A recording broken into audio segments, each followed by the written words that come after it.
नरेंद्र भाई के व्यक्तित्व को अगर जानना है तो उनकी इन कविताओं का अध्ययन करना चाहिए। एक कविता में वे लिखते हैं, मुझे किसी को मापना नहीं है, मुझे अपनी श्रेष्ठता सिद्ध नहीं करनी है, मुझे तो नीर हीर के विवेक को ही पाना है। मेरी समर्पण यात्रा के लिए यह सब जरूरी है। इसीलिए इस शक्ति की उपासना का केंद्र स्व का सुख नहीं बनाना है। माँ, तू ही मुझे शक्ति दे जिससे मैं किसी के भी साथ अन्याय न कर बैठूं, परंतु मुझे अन्याय सहन करने की शक्ति प्रदान कर। माँ, देखना, एक याचक की तरह रोज तेरे सामने याचना ही करता रहता हूँ। तू ही दात्री है, तू ही धात्री है, इसका विश्वास है। मेरा सौभाग्य है कि माननीय नरेंद्र भाई से मेरा परिचय हो गया और निकटता हो गई। और ये परिचय लगभग 1996-97 में है। मुझे ये नहीं पता पहली बार कब मिले, पर संघ स्वयंसेवक होने के नाते किसी कार्यक्रम में मिले होंगे। तो उसके बाद उनके घर जो 7 हरीशचंद्र माथुर लेन में हमारे एक माननीय सांसद जी थे, उनके यहाँ रहते थे। प्रवेश करते राइट हैंड पे उनका कमरा था, तो मैं वहीं उनसे पहली बार मिला था, जो मुझे स्मरण आता है। और उस कक्ष में देखा मैंने, थोड़ा छोटा कमरा, व्यवस्थित, पर 2-3 लैपटॉप थे, एक मेज पर, 2 पलंग पर, और उस पर बड़ी सहजता से नरेंद्र भाई काम कर रहे थे। तो मुझे तभी बड़ा आश्चर्य लगा कि एक लैपटॉप होना बहुत बड़ी बात होती थी, यहाँ 2-3 लैपटॉप उनके पास होना है। तो यानी वो उनका टेक्नोलॉजी के प्रति प्रेम दिखाता है, और उस पर वो इतनी सहजता से काम करते थे। और मुझे लगता है आज जो हम डिजिटल इंडिया का उन्होंने एक स्वरूप दिया, वो उस समय की सोच उनकी है, जो इतनी विकसित और परिपक्व होती गई कि उन्होंने सब कुछ भारत में डिजिटलाइज कर दिया। तो ये इनका एक, समझ लीजिए, एक संकल्प था जो आज पूर्ण हो गया। बहुत ही रोचक संस्मरण है कि मोबाइल तब नए नए आए थे, मेरे पास मोबाइल था, मैंने उनको नंबर दे दिया। एक दिन मैंने फ़ोन किया, तो फ़ोन करते ही मैंने कुछ बोला नहीं, उन्होंने कहा, बोलो प्रभात बाबू। मैंने कहा, भाई साहब मैंने तो कुछ बोला ही नहीं अभी, आपको कैसे पता कि मैं बोल रहा हूँ?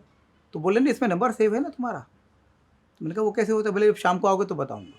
मैं शाम को गया तो उन्होंने बताया कि वो उस समय नोकिया के फ़ोन होते थे, तो 3 बार दबाया, पहले दबाया पी आ गया, फिर 2 बार दबाया तो आर आ गया, फिर ए। इस तरह से उन्होंने बताया कि नंबर सेव होते।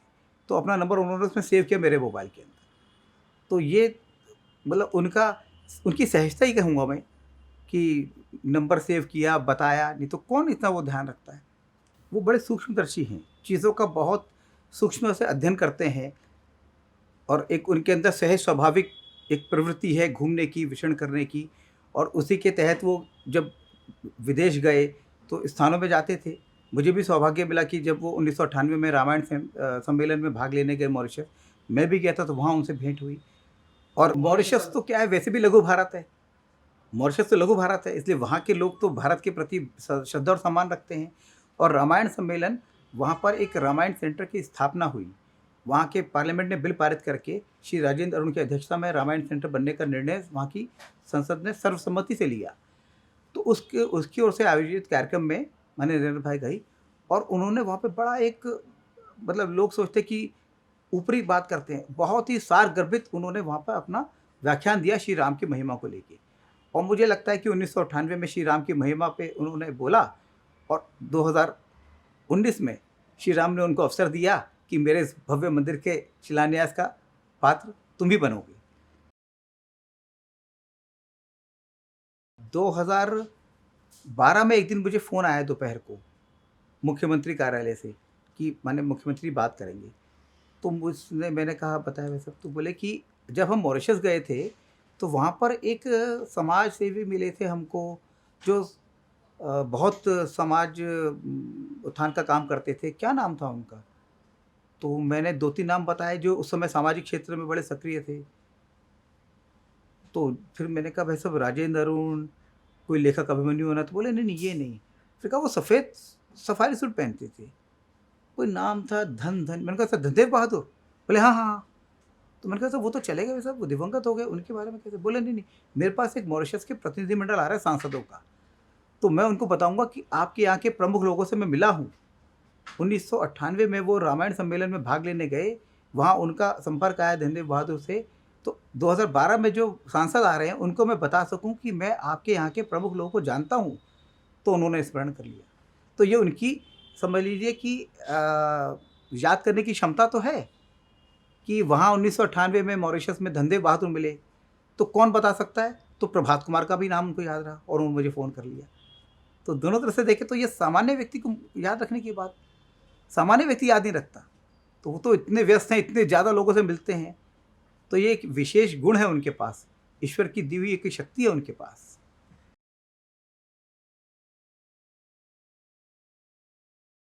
जनवरी 2018 में विश्व पुस्तक मेला हुआ।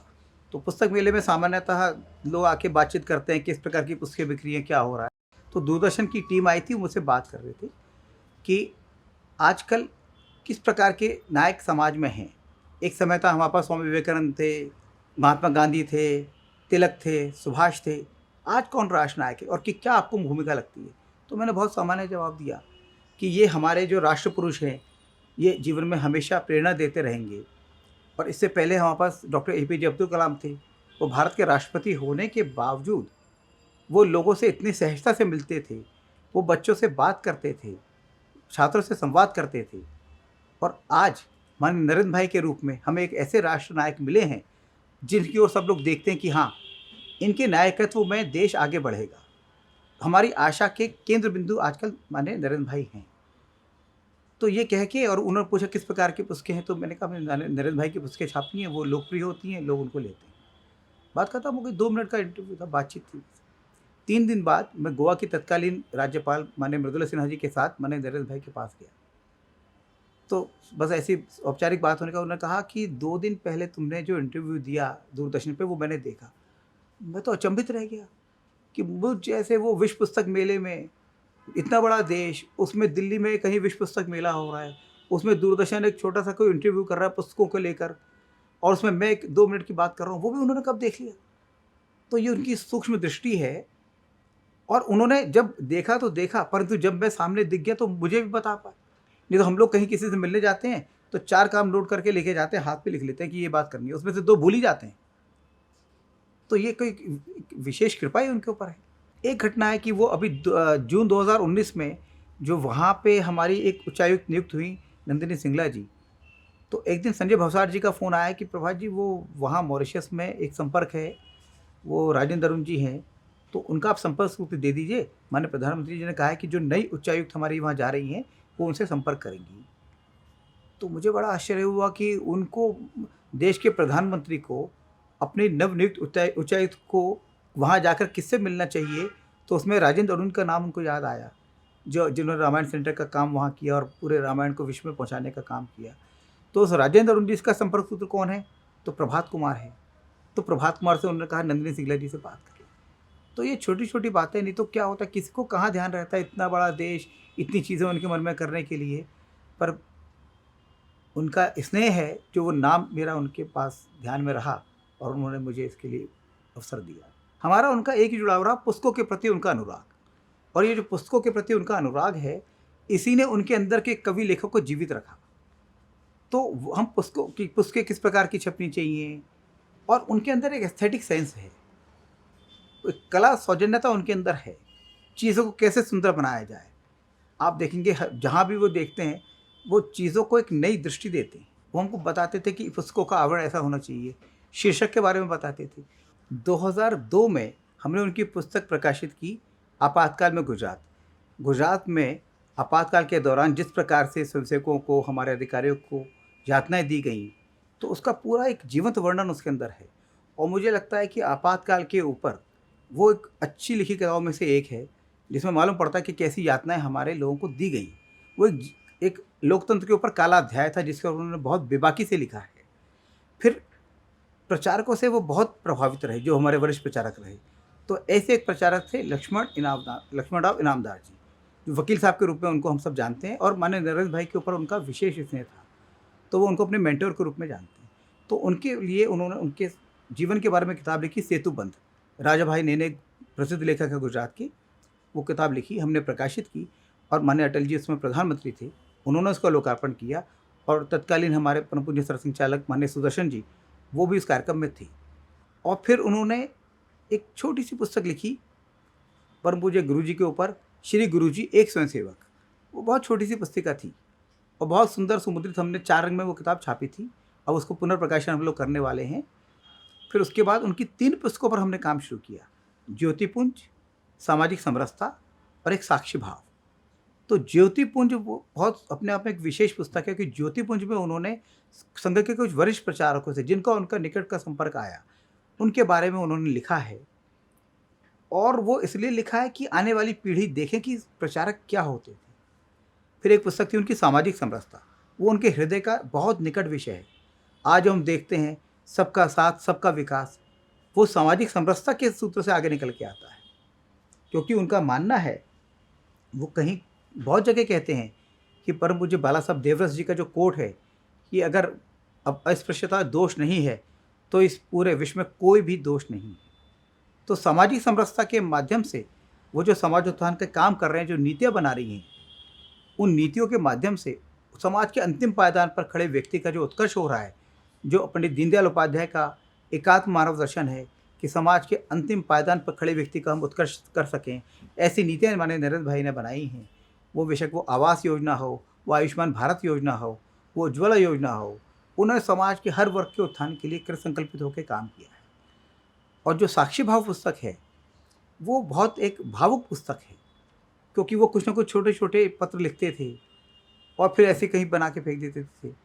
ज़्यादातर तो ख़त्म ही हो गए, पर कुछ सुरेश दलाल जी ने संग्रहित कर लिए और फिर उसको उन्होंने एक पुस्तकाकार में पहले गुजराती में छापा, फिर हमने उसको हिंदी में छापा साक्षी भाव के नाम से।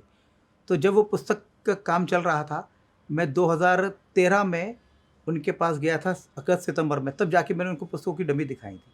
उन्होंने कहा हाँ ठीक है, अब इसको काम को आगे बढ़ाओ। फिर 2013 में वो भारत के प्रधानमंत्री पद के उम्मीदवार हो गए, तो पुस्तक का प्रकाशन थोड़ा रुक गया। 2014 में पुस्तकें प्रकाशित हुई, हमने उनके बहुत श्रद्धा और बहुत सुंदर पुस्तकें छापी। उनको जब भेंट करने गए तो उन्होंने कहा अरे बड़े सुंदर पुस्तकें छपी हैं, पर ये बिकती भी हैं क्या? यानी उनके इस बात की चिंता थी कि प्रकाशक ने किताब में पैसा लगाया तो बिकती भी हैं। तो मैंने उनसे कहा कि वैसा आपने अपना काम किया, लेख किए, हमने अपना काम किया, प्रकाश किए, बाकी पाठक के ऊपर छोड़ते हैं। और उनकी पुस्तकों को अच्छा प्रतिसाद मिलता है। साक्षी भाव में जो संकलित किया है, वो कहते हैं ये कविता नहीं है, ये मेरे भाव हैं। अब कुछ कविताएं आपको बताऊंगा, आपको लगेगा कि हाँ ये तो वो कर रहे हैं आज, ये उन्होंने 1986 में लिखा है, वो आज नहीं कर रहे हैं, वो 1986 में लिखा है, वैसा वो आज कर रहे हैं। तो यानी ये निरंतर एक सतत चिंतन रहा है उनका कि मैं जो कुछ भी हूँ वो माँ जगत जननी की कृपा से हूँ, और मैं जो कुछ भी करूँगा वो उनकी कृपा से करूँगा। मैं अपने को तिरोहित कर दूँ, पर मेरा राष्ट्र समृद्ध होना चाहिए। राजेंद्र अरुण जी प्रचारक रहे और हमारे नरेंद्र भाई प्रचारक हैं, तो इस नाते दोनों में बहुत घुटती थी और दोनों संघ की पुरानी बातें करते थे और अट्टहास करते थे।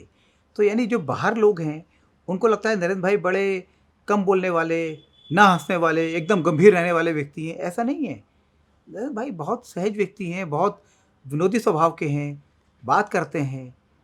तो ये सब बातें उनको जो निकट से जानेगा वो निश्चित जानेगा।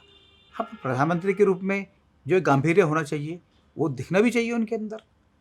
तो पंडित दीनदयाल जी जन्म शताब्दी वर्ष में जब हमने दीनदयाल उपाध्याय संपूर्ण वाङ्मय प्रकाशित किया, तो उसका लोकार्पण करने के बाद वो मंच से नीचे उतरे और सबको ऐसे बस मिलते मिलते, पिताजी पहली पंक्ति में बैठे थे विज्ञान भवन में, तो उनके पास जाके ऐसे हाथ रख के खड़े हो गए और 2-3 मिनट तक उनसे पुरानी बातें करते हैं, कैसा स्वास्थ्य है, क्या है।